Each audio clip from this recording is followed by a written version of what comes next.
Salut, c'est Pépette.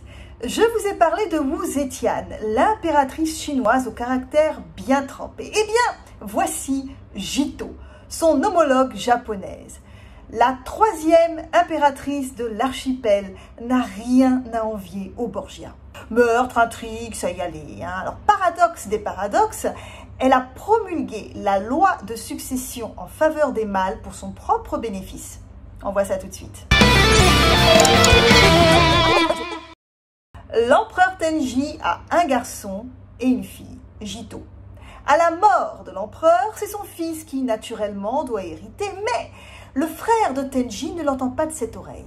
Oh, Game of Thrones n'a rien inventé. Le fourbe tonton tue son neveu lors de la guerre de Shinjin et devient l'empereur Tenmu. En bon polygame habile, il épouse sa nièce Jito, histoire de bien s'asseoir sur le trône. Soyez pas choqués, c'était courant à l'époque. D'ailleurs, ça vous dit une petite vidéo sur les mariages à cette époque? Allez, hop, un petit commentaire. Alors, ce n'est pas une potiche. Elle dirige aux côtés de son tendre époux. Elle l'accompagne au front où ils élaborent les stratégies ensemble. C'est mignon.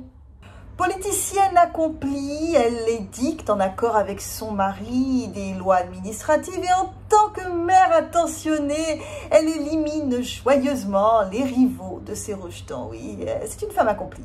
D'ailleurs, elle réussit à positionner son fils Kusakabe comme héritier alors que Tenmu a d'autres enfants issus de mariages plus anciens qui ont la préséance.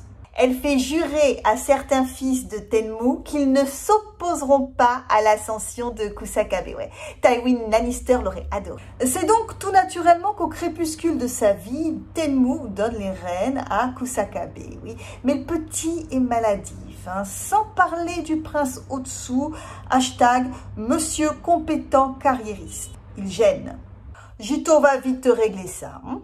Elle se proclame régente, accuse au-dessous d'avoir fomenté une rébellion et le pousse au suicide. Sauf que le karma, ça ment pas. Kusakabe meurt quelque temps après, Jito devient officiellement impératrice. Mais personne ne va s'en plaindre, c'était quand même un bon leader. Elle centralise le pouvoir, institue des réformes sur les taxes, renforce le pouvoir de la bureaucratie. Elle construit la première grande capitale de style chinois, Fujiwara-kyo. Avant, chaque empereur, sa capitale. Fujiwara-kyo va quand même accueillir 3 empereurs. Bon, Kusakabe a un fils et Jito aimerait bien qu'il lui succède. Sauf que Tenmu, il avait une vie active, si tu vois ce que je veux dire. Donc, beaucoup d'enfants, donc beaucoup de prétendants au trône qui avaient la priorité. Elle doit s'en débarrasser. Une hécatombe, ce serait suspect. Non. Elle a un plan génial. Elle utilise le fait que son père Tenji, empereur très aimé, voulait que son fils lui succède. Et avec ses partisans, elle affirme que c'était une règle qu'il voulait faire établir, à savoir, seuls les garçons peuvent hériter. Elle balaie superbement de la main le fait que son frère ait été assassiné pour se concentrer sur Kusakabe. Bon, il aurait dû devenir empereur, ce n'est pas le cas. Mais si on suit la nouvelle règle, c'est son fils qui doit hériter du trône, ce qui élimine naturellement tous les autres prétendants. Et alors, pour bien couper l'herbe sous les pieds des protestataires, elle abdique en faveur de son petit-fils, Momnu. Bon, c'est pas le genre à se retirer au couvent, non.